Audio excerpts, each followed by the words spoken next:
السلام علیکم ناظرین، علی اردو وائس چینل پر آپ کو خوش آمدید۔ جنات کے ہاں بچے کی پیدائش۔ پاکستان بننے سے پہلے کی یہ بات ہے جب بٹوارا نہیں ہوا تھا۔ مسلمان، ہندو اور سکھ اکٹھا ہی رہا کرتے تھے اور کافی سارے رسم و رواج ایک جیسے ہوا کرتے تھے۔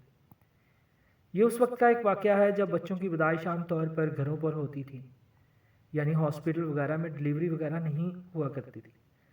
چھوٹے اور بڑے آپریشن کا کوئی کنسیپٹ نہیں تھا، بڑا سادہ زمانہ تھا اور لوگ بھی سادہ تھے اور بڑی سادگی میں رہا کرتے تھے۔ ان دنوں جنات، چڑیلوں اور بھوتوں کا بہت چرچا ہوا کرتا تھا۔ ان دنوں آبادی زیادہ نہ ہونے کی وجہ سے لوگ گھروں سے باہر چوپالوں میں رات دیر تک بیٹھے رہتے اور بس ایسے ہی باتیں کھوتی رہتی۔ عام طور پر ان لوگوں کی زبان پر جنات، بھوت، پریت، آتماؤں کی باتیں ہوا کرتی تھی۔ اس وقت دلی ایک خاموش شہر تھا۔ گاڑیوں، بسوں کا شور، لوگوں کی بھیڑ زیادہ نہیں ہوا کرتی تھی۔ نہ ہی اس زمانے میں غنڈہ گردی اور جرم اتنے ہوا کرتے تھے۔ بہت ہی سادگی کا زمانہ تھا۔ ٹانگے، گھوڑے اور بگیوں کا رواج تھا، لیکن کچھ مالدار لوگوں کے پاس گھوڑے ہوا کرتے تھے جو کہیں پر بھی گھوڑوں کو سفر کے لیے استعمال کرتے تھے۔ انہی دنوں دلی میں ایک عمر رسید خاتون رہتی تھی جس کا نام بانو بیگم تھا۔ آس پاس اور شہر کے تمام لوگ انہیں بائی کہہ کر پکارتے تھے۔ وہ علاقے کی سب سے مشہور دائی تھی۔ انہوں نے بہت سی خواتین کو زچگی کی مشکلات سے نجات دلائی تھی اور بچے پیدا کرنے میں ان کی مدد کی تھی۔ کوئی ہندو یا سکھ یا مسلمان، ہر کوئی ان کی بہت عزت کرتا تھا اور پورے علاقے کی ہر عورت کو بائی پر پورا بھروسہ تھا۔ لیکن پھر وقت گزرنے کے ساتھ ساتھ بانو بیگم کی عمر بڑھتی گئی اور لوگوں کا بھروسہ کم ہوتا گیا۔ پہلے جب وہ لوگوں کے گھروں میں زچگی کرواتی تھی تو لوگ ان کو بہت انعام و اکرام دیا کرتے تھے اور ساتھ میں عزت و احترام علیحدہ ملتا تھا۔ ان کی بڑھتی عمر کو دیکھتے ہوئے لوگوں نے ان کو بلانا چھوڑ دیا اپنے گھروں میں زچگی کے لیے، کیونکہ ان کی عمر اب کمزور ہو چکی تھی، وہ پہلے کی طرح دیکھ نہیں سکتی تھی۔ اس وجہ سے لوگ ان پر اب بھروسہ کم کرتے تھے۔ پہلے ان کا گزارا بڑے اچھے طریقے سے ہو رہا تھا، لیکن بڑھتی عمر کے ساتھ ساتھ ان کی غربت میں اضافہ ہو رہا تھا۔ ان کے گھر میں کوئی فرد نہیں تھا، نہ تو ان کا کوئی بیٹا تھا اور نہ ہی کوئی بیٹی۔ شوہر بہت پہلے فوت ہو گئے تھے۔ بس اب وہ اس گھر میں اکیلی رہتی تھی اور اپنا گزارا بسر کرنے کے لیے ایک طبیب کی دکان پر صفائی کا کام کرتی تھی۔ لیکن اب بھی کبھی کبھار اگر کوئی پیچیدہ کیس آ جاتا تو لوگ ان کو ہاتھ سے پکڑ کر اپنے ہاں لے جاتے، لیکن پھر بھی بھروسہ نہیں کرتے تھے اور نہ ہی ان کی اتنی امداد کرتے تھے۔ ان کی اس لیے بانو بیگم کو اپنی وقت کی 2 روٹی کو پورا کرنے کے لیے حکمت کی دکان پر صفائی کا کام کرنا پڑ رہا تھا۔ وقت گزرنے کے ساتھ ساتھ بانو بیگم کی دونوں آنکھیں ختم ہو چکی تھیں، یعنی وہ دونوں آنکھوں سے اندھی ہو چکی تھی۔ اس وقت ان کی عمر 50 سال تھی۔ وقت گزرنے کے ساتھ ساتھ لوگوں کو پتہ چل گیا کہ بانو بیگم کی آنکھیں اب ختم ہو چکی ہیں، وہ دیکھ نہیں سکتی۔ یہ اس وقت ہوا جب شہر کے ایک بہت بڑے نواب کی بہو کے ہاں بچے کی پیدائش ہونے والی تھی۔ بانو بیگم کو لے جایا گیا، لیکن وہاں جا کر بانو بیگم کو کچھ نظر ہی نہیں آ رہا تھا، اس لیے وہ صرف ہدایات دے رہی تھی۔ جب اس سے پوچھا کہ تم خود اپنے ہاتھوں سے سب کچھ کیوں نہیں کر رہی، تو بانو بیگم بولی، میں اس اندھیرے میں کچھ دیکھ نہیں سکتی، اس وجہ سے اب میں صرف ہدایات بھی دے سکتی ہوں۔ اسی دن ہی پورے شہر میں یہ بات پھیل گئی کہ بانو دائی آنکھوں سے اندھی ہو گئی ہے۔ یہ بات سن کر لوگوں کے اعتماد میں جو تھوڑا بہت ہی کمی تھی وہ بھی ختم ہو گئی، لیکن جب کسی کو مدد کی ضرورت پڑتی تو بانو اس کی مدد ضرور کرتی۔ کئی سال گزر گئے اور بائی کی عمر بھی ڈھلتی گئی۔ اب نظر کی کمزوری سے بائی کی مشکلات بڑھنے لگیں۔ اس کے باوجود بھی گاؤں کی کچھ عورتیں دائی کا کام سیکھ رہی تھیں۔ وہ بانو دائی کے پاس آتی اور مشورے کرتی، اس سے کسی بھی مسئلے کا حل تلاش کرتی اور اس کو اپنے گرو کا درجہ دیتی تھی۔ اب دلی میں بانو دائی کی کافی ساری شاگردیں بن گئی تھیں۔ جس کسی کو بھی مسئلہ ہوتا وہ بانو دائی سے ضرور اس کا حل پوچھتی۔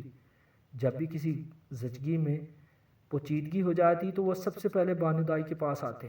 اسی طرح وقت اپنی رفتار سے گزر رہا تھا اور بانو دائی کی مشکلات اور پریشانی میں دن بدن اضافہ ہوتا جا رہا تھا، کیونکہ انسان کو زندہ رہنے کے لیے خوراک کی ضرورت ہوتی ہے، جبکہ بانو دائی کی کمائی کا ذریعہ کوئی نہیں تھا۔ بس جب گاؤں کی یا شہر کی کوئی شاگرد کے پاس آتی تو کچھ نہ کچھ دے دیتی، جس سے بہت مشکل سے بانو دائی کا گزارا ہو رہا تھا۔ اب بانو دائی کی عمر 66 سال ہو گئی تھی تو ایک رات دروازے پر کسی نے دستک دی۔ ویسے تو بانو دائی کا دروازہ عام طور پر کھلا ہی رہتا ہے کیونکہ اس زمانے میں چوریاں چکاریاں نہیں ہوا کرتی تھی۔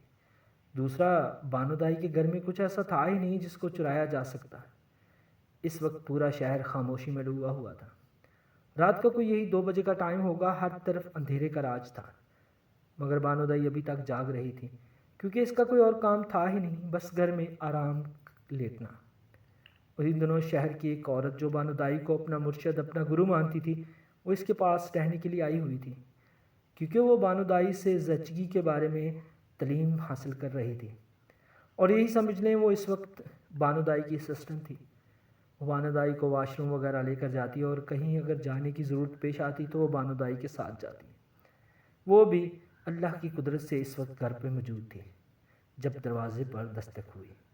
بائی کی اسسٹنٹ بیدار ہوئی، اس نے اٹھ کر دروازہ کھولا۔ سامنے ایک چادر میں چھپا ہوا وجود تھا۔ اس وجود نے اپنے جسم اور چہرے کو چادر میں چھپا رکھا تھا۔ اس نے سنجیدگی میں کہا، مجھے دائی سے ملنا ہے، ایک بہت ایمرجنسی ہے، ہمیں بائی کی مدد کی ضرورت ہے۔ اسسٹنٹ نے ایک شخص کو غور سے دیکھا اور بولی، آپ مجھے بتائیں، میں دانو بائی کی اسسٹنٹ ہوں اور عام طور پر گھر سے باہر اگر کوئی بھی ایمرجنسی ہوتی ہے تو وہ میں ہی دیکھنے جاتی ہوں، آپ مجھے بتائیں کہاں چلنا ہے۔ وہ شخص بولا، نہیں، مجھے صرف بانو بیگم کو لے کر چلنا ہے، آپ کے بس کی بات نہیں۔ یہ بات کرتے ہوئے شخص کا لہجہ اچانک انتہائی خوفزدہ ہو گیا اور ایسا لگ رہا تھا جیسے اس کی آواز کسی کنویں سے آ رہی ہے۔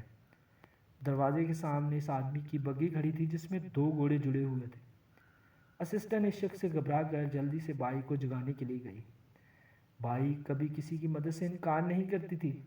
جب اس نے آنے والے شخص کے بارے میں پوچھا کہ وہ کون ہے تو اسسٹنٹ نے بتایا وہ ایک لمبے سے قد کا آدمی ہے، اس نے اپنے پورے جسم اور چہرے کو چادر میں چھپا رکھا ہے اور اس کے پاس 2 گھوڑوں والی بگی ہے۔ اس وقت دلی میں 2 گھوڑوں والی بگی اتنی عام نہیں تھی، عام طور پر ٹانگے یا گھوڑوں استعمال ہوتے تھے۔ بانو بیگم نے اسی وقت اپنا دوپٹہ لیا، چادر میں اپنے آپ کو لپیٹا اور بگی پر بیٹھ گئی اور ساتھ ہی اپنے اسسٹنٹ کو چلنے کا کہا، لیکن وہ شخص نہیں چاہتا تھا کہ بانو دائی کے ساتھ اس کی اسسٹنٹ بھی جائے۔ بانو نے اس کی یہ درخواست مان لی اور اسسٹنٹ کو گھر پر رکنے کا کہا۔ پورے راستے اس شخص نے بات تک نہ کی۔ وہ دونوں گھوڑے بہت ہی تیز رفتاری سے بھاگ رہے تھے، ایسا لگ رہا تھا جیسے وہ زمین پر نہیں بھاگ رہے بلکہ ہوا میں بھاگ رہے ہیں، کیونکہ ان کے پاؤں کی آواز نہیں آ رہی تھی اور اونچے نیچے رستوں پر جو جھٹکے لگتے ہیں وہ بھی محسوس نہیں ہو رہے تھے۔ بگی شہر کے اندر گھومتی گھماتی اندھیری گلیوں میں پہنچ گئی۔ اس وقت بجلی کا کوئی رواج نہیں تھا، تیل کے دیے یا پھر لالٹینوں کی روشنی ہوا کرتی تھی۔ اس وقت بھی صرف تیل کی لالٹین سے تھوڑی سی روشنی آ رہی تھی، اس کے علاوہ ہر طرف دھند اور دھول تھی۔ آخرکار وہ بگی ایک پرانی حویلی کے گیٹ پر پہنچ کر رک گئی۔ یہ ایک ایسی حویلی تھی جو کسی زمانے میں بہت خوبصورت ہوا کرتی تھی، لیکن وقت گزرنے کے ساتھ ساتھ اب یہ کھنڈر میں تبدیل ہو چکی تھی۔ اب یہاں پر عجیب و غریب پودے اگ چکے تھے اور دیواروں میں بھی دراڑیں پڑ چکی تھی۔ آس پاس کوئی دوسرا گھر نہیں تھا اور نہ کہیں سے کوئی آواز سنائی دے رہی تھی، البتہ ہوا اور گھوڑوں کے ہنہنانے کی آوازیں سنی جا سکتی تھی۔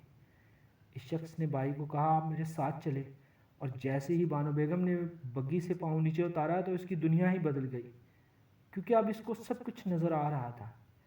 پھر وہ بڑے آرام سے چلتی ہوئی حویلی کے اندر چلی گئی۔ وہ شخص بانو بیگم کے آگے آگے چل رہا تھا، پھر وہ دائی کو اپنے ساتھ برآمدے سے ایک بڑے کمرے میں لے گیا۔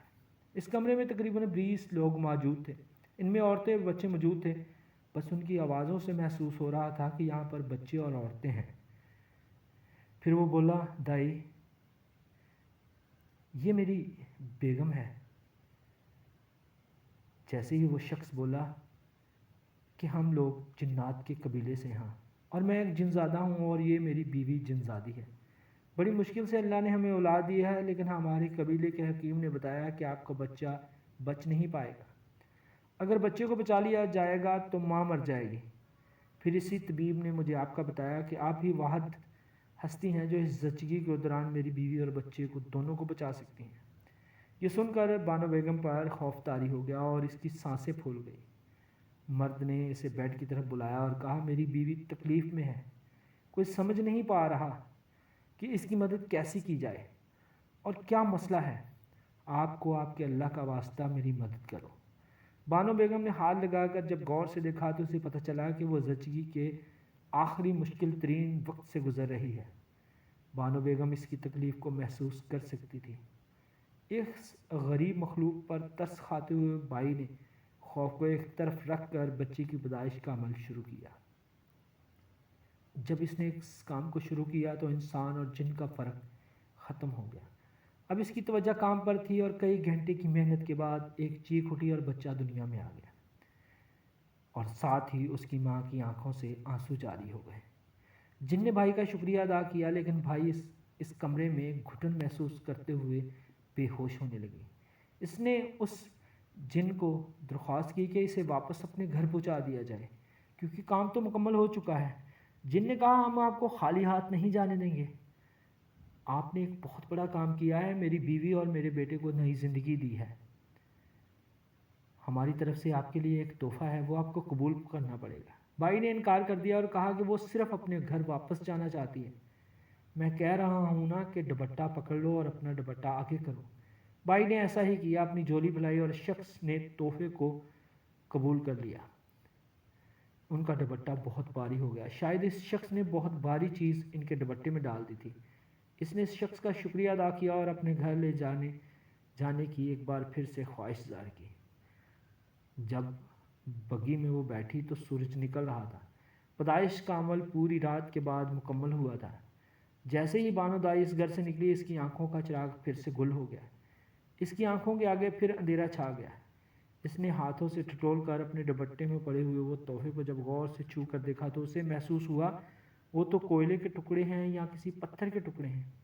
اسے وہ کوئلے یا پتھر بہت بھاری لگ رہے تھے۔ وہ یہ کوئلے اٹھا کر گھر نہیں لے کے جانا چاہتی تھی۔ راستے میں ایک ایک کر کے وہ کوئلے زمین پر پھینکتی رہی۔ جو بچ گئے وہ اس نے دوپٹے میں باندھ لیے اور گھر پہنچ کر بیڈ کے پاس ایک الماری میں رکھ دیے۔ صبح جب اس کی سسٹر اس سے اس شخص کے بارے میں پوچھنے آئی تو دائی نے اس کو وہ تمام رات والی بات چیت ان کو بتا دی۔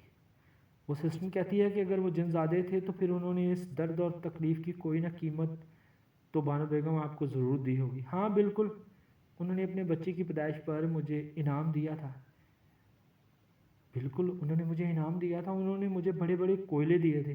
یہ اتنے بھاری تھے کہ مجھے لگ رہا تھا کہ میرے بازو ان کے وزن سے ٹوٹ جائیں گے۔ میں نے زیادہ تر کوئلے تو پھینک دیے، جو بچ گئے ہیں ان سے میں سردیوں میں اپنا چولہا جلایا کروں گی، کیونکہ اتنی سخت کوئلوں سے سردی زیادہ دور ہوگی اور کمرہ بھی زیادہ دیر تک گرم رہتا ہے۔ ان کی تپش بھی بہت زیادہ ہوتی ہے، تمہیں پتہ ہے نا؟ آپ نے وہ رکھی کہاں ہے؟ وہ میں نے بیڈ کے پاس والی الماری کے اندر رکھ دی ہیں، بس میرا دوپٹہ وہاں سے نکال کر دھو دینا ہے۔ یہ کہہ کر بانو دائی دوبارہ اپنے بستر پر دراز ہو گئی۔ اسسٹنٹ نے جب یہ بات سنی تو وہ فوری ہی الماری کھول کر دوپٹہ نکالنے لگی۔ جیسے ہی اس نے دوپٹہ نکال کر باہر رکھا اور اس کی گرہ کھول کر دیکھا تو اس کی آنکھیں کھلی کی کھلی رہ گئی، کیونکہ اس دوپٹے میں کوئلے نہیں، خالص سونے کے بڑے بڑے پتھر بندھے گئے تھے۔ اس کے چہرے پر اور خوشی تھی۔ وہ چیختی ہوئی بانو دائی کی چارپائی پر بیٹھی اور بولی، بانو بیگم، یہ انگارے نہیں، یہ کوئلے نہیں، یہ پتھر نہیں، یہ تو خالص سونے کے بڑے بڑے ٹکڑے ہیں جو جنزادوں نے اپنے بیٹے کی زچگی کروانے کی خوشی میں تمہیں انعام کے طور پر دیے ہیں۔ اس کے بعد بانو دائی کے حالات سنورنے لگے۔ اس نے اپنی آنکھوں کا علاج کروایا اور اس کی دونوں آنکھوں کی روشنی واپس لوٹ آئی۔ اب اس کے پاس اتنی مال و دولت آ چکی تھی کہ اس کو 2 وقت کی روٹی کے لیے کسی کے ہاں کام کرنے کی ضرورت نہیں تھی، لیکن اب بھی وہ مجبور، غریب اور لاچار لوگوں کے بچے پیدا کرواتی تھی۔